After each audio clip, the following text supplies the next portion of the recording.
How price moves in stock market. Stock മാർക്കറ്റിൽ എങ്ങനെയാണ് price move ചെയ്യുന്നത്? നമ്മൾ ഈ സ്റ്റോക്സിന്റെ വില കൂടുന്നതും കുറയുന്നതും ഒക്കെ കേട്ടിട്ടുണ്ടാവും. പക്ഷേ എങ്ങനെയാണ് ഈ പ്രൈസ് മൂവ് ചെയ്യുന്നത്? അത് ഈ സ്റ്റോക്ക് മാർക്കറ്റിൽ എന്നല്ല, എവിടെയും ആയിക്കൊള്ളട്ടെ, നമ്മൾ വാങ്ങുന്ന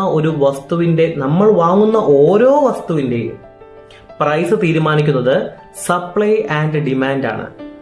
അത് നമുക്കൊരു ഉദാഹരണത്തിലൂടെ എളുപ്പത്തിൽ മനസ്സിലാക്കാം.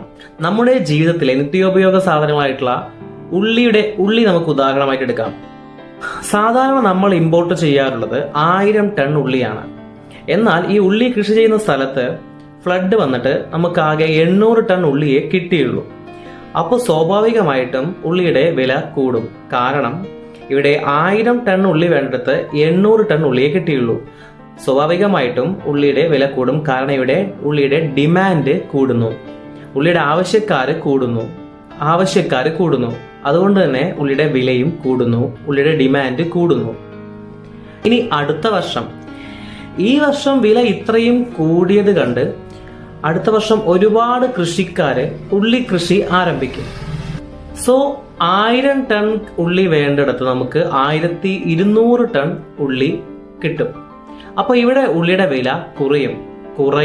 കാരണം ഇവിടെ സപ്ലൈ കൂടി, ആവശ്യക്കാരുടെക്കാളും കൂടുതൽ ഇവിടെ സപ്ലൈ ഉണ്ട്. സ്വാഭാവികമായിട്ടും ഉള്ളിയുടെ വില കുറയും.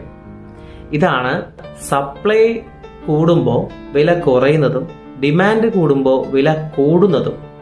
ഇതേ കോൺസെപ്റ്റ് ആണ് സ്റ്റോക്ക് മാർക്കറ്റിന്റെ കാര്യത്തിലും സംഭവിക്കുന്നത്.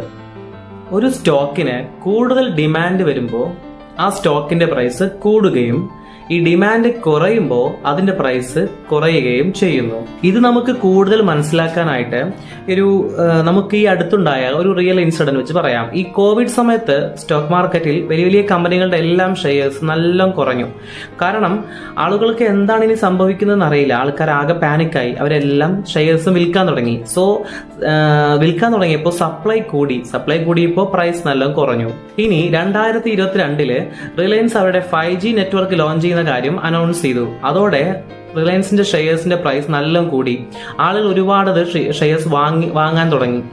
സോ അപ്പോൾ ഡിമാൻഡ് കൂടിയതോടുകൂടി ഷെയറിന്റെ പ്രൈസും നല്ലപോലെ കൂടി.